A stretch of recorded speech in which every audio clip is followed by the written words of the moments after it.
appreciate that. Okay, folks, we're getting ready to start on another book of Genesis, chapter 6.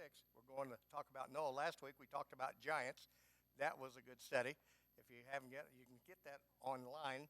And if you don't have your phone hooked up to the church so they can text you messages in the church, let you know when it's got too much snow, we're not going to have church or anything like that, you need to get up there. There's the information right there. Make sure you do that. If you have any question, ask Dalen at the end of the service, and he can help you with that.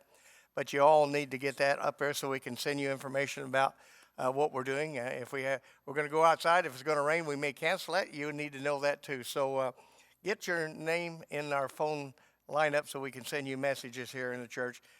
We've also have already had some prayer requests and stuff sent out through that way, and everybody needs to pray for those people that need it. So thank you for that. Okay, today we're going to start in Genesis chapter 6, verse 11 and 12. I'm going to read those first verse. And the earth was corrupt before God, and the earth was filled with violence. And God looked upon the earth, and behold, it was corrupt, for all the flesh had corrupted his way upon the earth. We're almost there, aren't we? Right now, we're almost there. I got to think the good Lord's coming back soon. We all got to think it. As I said last week, I heard that Israel, if for some reason they believe the Lord is coming back really soon. I'm not too sure who he is, but they know he's coming back. So I think that's kind of interesting that they're preparing in Israel right now. There's even a revival taking place in Israel right now. So thank God for what he's doing over there. And verse 13, and God said to Noah, the end of all flesh has come before me, for the earth is filled with violence. Throw them, and behold, I will destroy them with the earth. God's kind of aggravated. He's aggravated because the earth just is a mess. And all this work he's done and planned and everything, and it's a mess. Man can't get it right, and God's kind of aggravated. So he tells Noah that he's going to destroy everybody in the world except for him and his kids and their spouses. Did God tell somebody else in the Bible? This is a question I want to ask you. Did God tell somebody else in the Bible they're going to destroy everything? God likes to do things like that. Anybody got that? Now, this is a Little Debbie moment. If you get it right, you get a Little Debbie. Oatmeal cream pie. Would you pass those out when someone gets the right answer? So, thank you. Because they can't see me if I move, so I can't do that. So, anybody else know where God may have said to someone that we're going to destroy something? What did you say?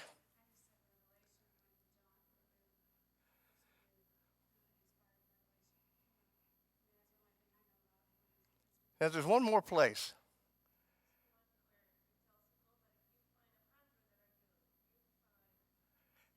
That's it. That's it. You get a Little Debbie oatmeal cream pie. There you go. God he told Abraham, he sent 3 angels to him and said, hey, I've got to let my man know exactly what's happening. He said, I'm going to destroy all of Sodom and Gomorrah. And he said, oh, no, if we could have 50 righteous, would you destroy it? No. He finally got down and said, if you could just have 10 righteous, if you can find 10 righteous, would you not destroy it? He said, I would not destroy it for 10. Of course, you knew he destroyed it, so he couldn't find 10 righteous people in the whole city. So that's sad. But that's the other time that he told people, there may be more, but there's only 2 I could remember at this point, that he actually said that. Huh? What? Oh, got down to 10. He couldn't find 10. You know, the only righteous one around was Abraham. So that was sad. But anyway, that's what happened there. So anyway, God's making a plan to destroy everything, and that's what he's going to do. So in verse 14, he said, make thee an ark of gopher wood. Room shall thou make in the ark, and shall pitch it within and without with pitch. Now, here's my next question. What's gopher wood? Now, if you get this, you get a Little Debbie oatmeal cream pie. I've been wanting to do this for ever since I've been here. My wife says, that's dumb to do that, but I'm doing it tonight anyway. I didn't tell her till I was on my way over here. So, what is gopher wood? It's what? Okay. That's one answer. Yes, that is correct. But you're cheating. I want you to remember it.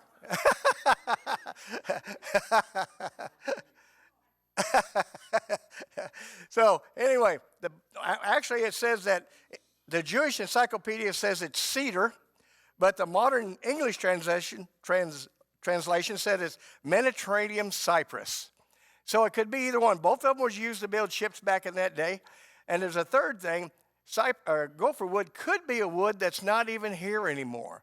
That nobody really knows for sure. They're only guessing because cedar and cypress were both used to build ships because they wouldn't rot. They were real dense and they were easy to work with. You can hew them out and hammer them really good. They did really well with that. So, but nobody actually knows, but it could be another wood that we don't even know anything about. But either way, it's possibly one of those two. That's what they made it out of. And I think that's pretty cool. Now, let me ask you another question. What is pitch? Brian? It is like a tar. Let me give you some what the Bible said. In Exodus 2:3, it says Moses was in a wooden basket. Remember, he's in a wooden basket. They said they covered that basket with with pitch and slime, and they put him out there, and then he got found, and you know what happened with Moses then. But in Genesis 14:19, it says around Sodom and Gomorrah was lots of slime pits. I believe those are some type of petroleum pits, if not tar, on the way close to tar. And Isaiah 34:9, it says the pitch was used for torture because it was flammable. So I do believe that pitch was a petroleum-based product, one that wouldn't let any water in or out. And he said, pitch it within and pitch it without. And I believe that's what he did. I believe that's some type of tar. What the slime, I don't know what it is, just a beginning of tar or what, but it's something like that, and that's what they use to do that. So I think that's pretty neat. Now, my next question, get ready here. How many arks are there in the Bible that they talk about?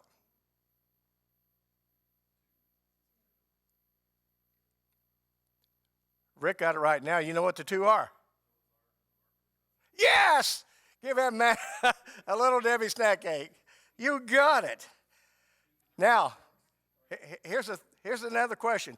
In the Ark of the Covenant, what three things were in it? I need three things. What? Nope. Come on, you guys. Didn't you read your Bible?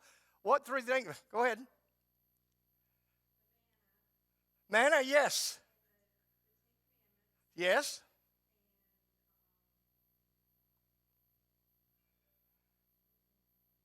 You got to give her one. Anybody know what the last one is? Yes, he got it. Aaron's rod, that bud. If you remember, God was looking for someone to be in charge of Israel, and he took the 12 tribes, so he could bring a leader of each 12 tribes and bring a rod and set it in the temple, and overnight, the one that buds is the one that will be in charge. It will be the priesthood for for Israelites. So the next morning, when they got up, Aaron's rod was budded. Not only was it budded, it had leaves and flowers, and it produced something to eat. What was produced to eat? He got it. Almonds. Yes. I didn't think anybody would get that, and I figured that's going to be hard to get. But it was. He produced almonds, and so God was telling them that Aaron and his tribe, which was a tribe of Levi, would now be in charge of the priestly duties of Israel. I think that was pretty neat. So in Noah's Ark, there was 8 souls, 2 of everything, 7 of everything, all the clean things, and all the fowl and the fish and the creepy things were in the Noah's Ark. And the Ark of the Covenant was the 3 things. And all these were things that God said was important to him because he loved us. One of these days, we're going to see that ark. One of these days, we're going to see Noah's Ark and the Ark of the Covenant. I don't think we've seen it right now. Some people say they've seen it. Some people say they haven't. I don't know who to believe or who not to believe. But either way, God has not got it out in the public for us to see. They're still looking. I seen a special TV the other day. They're still looking for the Ark of the Covenant, and I can't find it. They're still looking for Noah's Ark.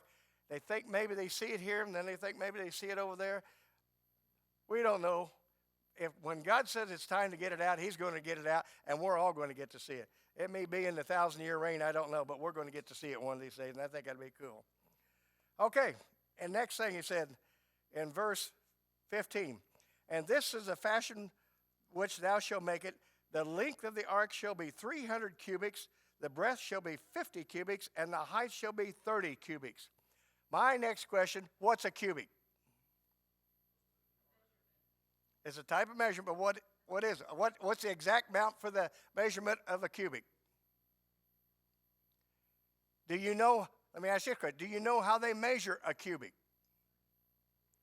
Come on. You're getting it, brother. Come on. Yes, exactly right. From your elbow to the tip of your finger is how you measure a cubic. A cubic, most of the time back then, a cubic was mostly 18 inches. But it said in some places it could be 17.4 or 20.6. It depends who's in charge of the building, how long or how small it's going to be. Nobody knows. So it depends on the person's arm. I measured mine. Mine was 19.2. I didn't know I had such a long arm right there. But 19.2. You go home. Everybody's going to go home tonight. Set your elbow on the counter and measure it, and you'll see how much. You don't know if the ark is going to be shorter or it's going to be bigger. So, but anyway, that's how they did it back then.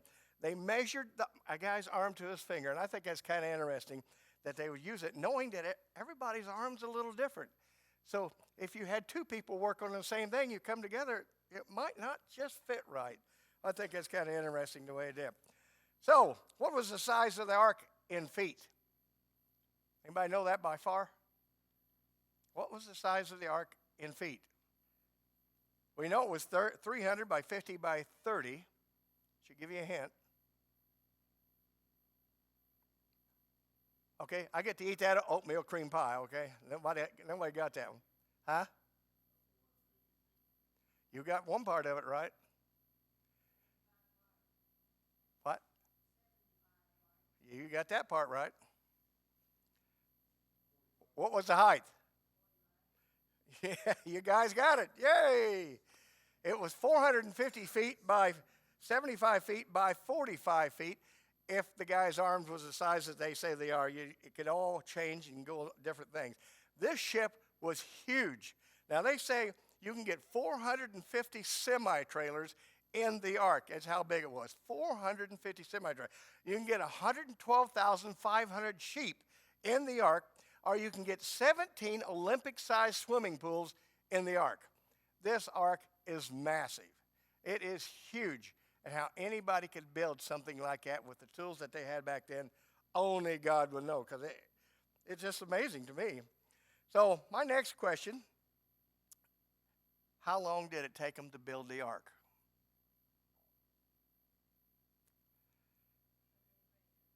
$120 years?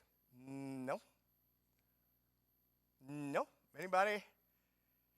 I'll tell you all about it, how we got this answer here in a minute, but I want to see if anybody wants to guess. How long would it take them to build this ark?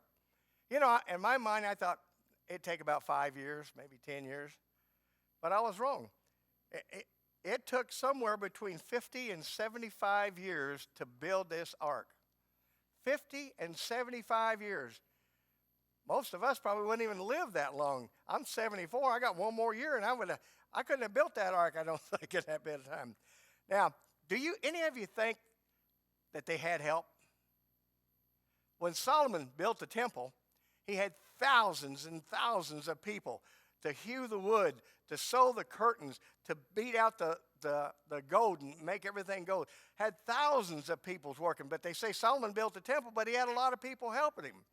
I believe Moses, or Noah being as smart as he was, he probably hired some people to come, some people that knew how to build boats, because he had to have some help. These beams are huge, monstrous.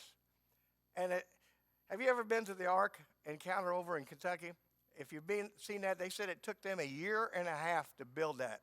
That's what I seen on the internet this week, a year and a half to build that. And they had all these tools and all these cranes and everything to build that. I have to think that 8 people couldn't have done that. Four guys and 4 women. He had to have help with some of the local people, especially the boat builders, to show him how to do that. That's just me. I think he had to have help. Solomon had help. I think he probably did too. He'd probably say, I'll give you a sheep if you work for me a week or something like that. Who knows what he did. But either way, I think he had to have help. It's just too much work for one person to do. So, I don't know. But anyway, it's a big, big ship. It was a big job to do, and he got it done. And with the help of God, I think he probably got through this pretty good. So, anyway, Okay, number 19. And of every living thing of all flesh, two of every sort there thou bring into the ark to keep them alive with thee, and they shall be male and female. And verse number 7, I'm just saying this, chapter 7, verse 2, says, and every clean beast thou shalt take in the ark by 7, the male and his female, and of the beasts that are not unclean by 2. So there was another number of animals that had come. The clean beast, the clean, like the doves and turtle doves, and they got 7 of them, but the others only got 2. And there's a reason for that, and I'll tell you that here in a minute, so you'll know. Okay, in 6:21, go back to 6:21, and thou shalt take thou unto thee of all food that is eaten, and thou shalt gather it to thee, and it shall be food for you and for them. You know, I never thought when they built this ark, I didn't think about the food that he would have to bring in. Someone said it was probably all straw. No, I think he probably had corn and wheat. How much water would you have to bring in? Didn't say anything about water. Did he open the window and let some water in? We don't have those answers. We don't know. But either way, he said the food that you're going to feed these animals are the food that you're going to eat yourself. And so they all had the same thing. And all this fiber, oh my gosh, can you imagine being in that ark? Woo! I can't imagine being in that ark for as long a period as they were in there with the window shut, sealed up. It's just them eating all that fiber. I just can't imagine being in there. I don't know. Maybe God did something. I don't know. But, oh, my gosh, that had to be tough. Now, in chapter 7, verse 6, and Noah was 600 years old when the flood of waters was up on the earth. So he's 600 years old when him and his family all walked into the ark for the first time. So he's 600 years old. I don't know if he's 601 or whatever that, but he was coming. Now, I'm going to read verses 11 through 16. This is about the flood. In the 600th year of Noah's life, in the second month, in the 17th day of the month, the same day were all the fountains of the great deep broken up, and the windows of heaven were open.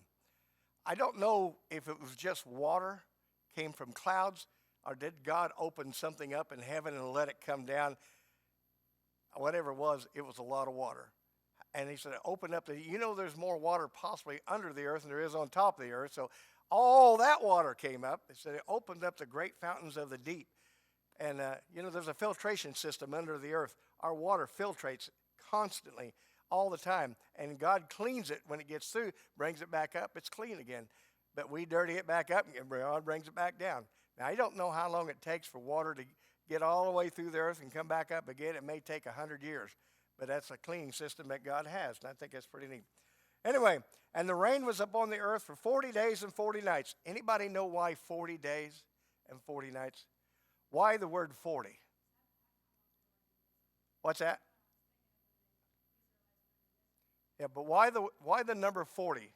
What does the number 40 mean? 40 means a time of cleansing. I get that oatmeal cream pie. Remember that, okay? 40 means a time of cleansing. So God used that, like you said, when the Israelites had to go through 40 years of cleansing. And everyone died that was in there because they worshiped the golden calf and did all kinds of horrible things. So God made them go through that. And everybody died except for just a handful that lived. And if you've read that, you'll know that's happened. So 40 years is a time of cleansing. And when he had 40 days and 40 nights, he was cleansing all men. And he was cleansing all animals.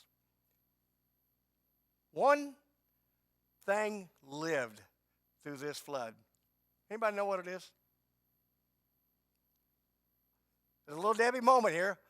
What one thing lived through the flood besides the 8? You had to say the word. Huh? No. It's an animal of some type. Fish! Who said that? There you go. Did you say it? Oh, she said it back there. It's the fish. He said only the animals that had breath in their lungs would die, but those animals in the sea breathed through their gills, and they still lived. So only the fish lived. So we did have something that lived. Not everything died, and I think that's kind of neat too. Okay, we're getting closer to the end, and we only got 5 minutes. I'm going to have to hurry here. Let me finish reading here. Okay, and they went into the Noah and the ark, and two by two, all flesh wherein is the breath of life. There it is. And they went in, male and female, of all flesh, as God had commanded, and the Lord shut him in. The Lord did it. The Lord shut him in. I think that's pretty neat. That's pretty neat. Now I'm going to go verse 18 to 22. And the waters prevailed, and the waters increased greatly upon the earth, and the ark went upon the face of the waters. You know, the ark had no beginning or end. It was basically a floating stick. God made it that way. God guided it, I'm sure he did, and kept it the way it was. But making it that way, it would float and not turn over. And God created it that way and had Noah make it that way for a purpose, and it worked, every bit of it. And the waters prevailed exceedingly upon the earth, and all the high hills that were under the whole heavens were covered. All the high hills, all the mountains. When people say, well, God didn't flood the whole world, he did. All the high hills that were under heaven here on earth was covered with water. And verse 20, 15 cubic feet upwards did the waters prevail, and the mountains were covered. No doubt about it, God flooded the entire world. 15 cubic feet upward over the highest mountain means 22 feet above the highest tip of any mountain in the world. 22 feet. I'd like to see that. That would have been a picture to see. And standing back here about 100,000 miles and looking at it, it would have been kind of interesting to look at. I think it would have been fun. Okay, and the waters, on verse 24, the waters was up on the earth for 150 days. Okay. We know it took them a long time to build an ark. It took them 40 days for water, for the rain to rain, and 40 nights. The water was on the earth for 150 days, and then it took another 150 days for the water to get out, and then all these weeks they stood in between. That's why it's somewhere between 360 to 371 days that all these people were in the ark with no fresh air. I can't imagine that. But that was amazing to me. That was amazing. Okay, in Genesis 7:11, it says Noah was 600 years old when the rain started. But listen to this. In Genesis 8:13, Noah was 601 years. He was in there for 1 year. 601 years. They were in the ark for 1 year. He was 600 years old when he went in the ark. He was 601 years. Look at Genesis 8:13, and it came to pass in the 601st year of the first month, the first day of the month, the waters were dried up off the earth, and Noah removed the covering of the ark and looked, and behold, the face of the ground was dry. He sent out a raven, he sent out the dove came back, sent the dove back out, it came back with an olive leaf in his mouth, sent the dove back second time, and he never came back. He still waited 1 more week, and then God said this, and God spake to Noah in verse 15, chapter 8, verse 15. And God spake to Noah and said, go forth of the ark, thou and thy wife and thy sons' wives with thee. He told him to go in the ark, and God shut the ark, and then he told him to get out of the ark. There was no doubt what he was supposed to do. Do what God told him to do, and he did it. And God said, go, get out. That's pretty cool right there. I just can't imagine being in that ship, though, for 1 year. 1 year. So, I want one more thing, and we're almost done here. And chapter 8, 21 and 22. I think it's pretty neat. 21, 22. 20. And Noah built the altar unto the Lord, and took of every clean beast and every clean fowl, and offered the burnt offering on the altar. That's why he needs 7 of all those clean, because he had to offer those unto the Lord. If he just had 2 and he cooked them up right then, it'd have been in trouble. So he had to have 7, because they're going to take offerings to the Lord. And that's what he did right then. He offered up one of the clean beasts and the clean fowl. And God said, He could smell the sweet Savior, or smell, let's put it that way. And I think that was kind of interesting why he took 7, because they're going to have to offer them up for different things all through the next few years until they get a lot more. So anyway, that's about what it is, except, go ahead.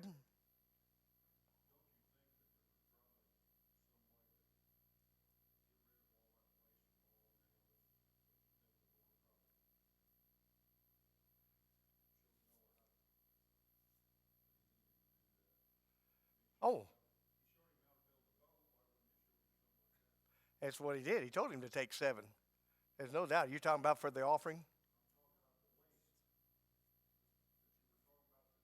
Oh, the waste of the animals and the smell and everything. Yeah, feces could have built up in a year's time. Be took over a quarter of the boat probably. And I'm sure God had his way in that situation. He'd had to, because it could have been bad if it was a normal everyday life. But he stopped the lions and all these meat eaters from eating meat, and they had to eat corn or wheat or straw, whatever was in there. So he did do all that. And then they didn't eat each other, so that was a good thing. God knew what he's doing. He spoke to him and said, this is the way it's going to be. You don't do anything, and then you get out. I assumed in my mind that these, even lions and tigers and stuff, could not eat meat probably for a year or two until the land was built up with plenty of animals so they could start eating meat again. Because if you only got 2 of some of these, there wouldn't be anyone to multiply. So I assumed that. This is me thinking, I can't find it in the Word of God that said God told the animals not to eat for 2 years. He may have told them not to eat for 5 years, not to eat meat for 5 years. But either way, I think there had to be a period of time where he told them don't eat this. And they started eating grass and bark off a tree or whatever, I don't know. But anyway, and then God said, I'm going to put my bow in the clouds, which is the rainbow that we see today.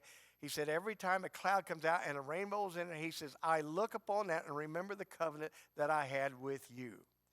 Every time you see a rainbow, God is looking at it at the same time he says this. When I see that, I think of the covenant I made with you. So when you look at it and you know God's looking at it, say, thank you, Lord. He said, I'll never do a flood again. He's already had 2. He said, no, I'm not going to do another one. The next one's going to be by fire. But we won't be here. Thank God. Any questions? I got any oatmeal cream pies left? Unclean, like hogs and things like that are unclean.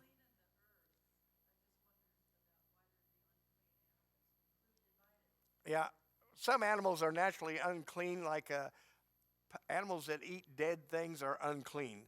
Animals that eat grass and stuff are clean animals. And God is not going to sacrifice anything that's already eating the blood of something else. And that's the way I understand it. So it has to be a clean animal, like a cow or a buffalo or a sheep or something like that, or goats. Those animals that don't eat meat. The ones that do, like hogs, will eat anything. And they're pretty nasty. And hogs got things inside them back then that could make them really, really sick. We know today if we cook it to about 185 degrees, we don't have to worry about it. But back then, they didn't. So, any other questions? It's 3 minutes after. I kept you a little longer. I'm sorry, but there was so much today in this. Justin will be here next week. You get to listen to him. He's always great to listen to. And good Lord willing, I'll be back the week after. Anybody else? Who didn't get a Little Debbie snack cake? Hold your hand up. Chris, you make sure they get one.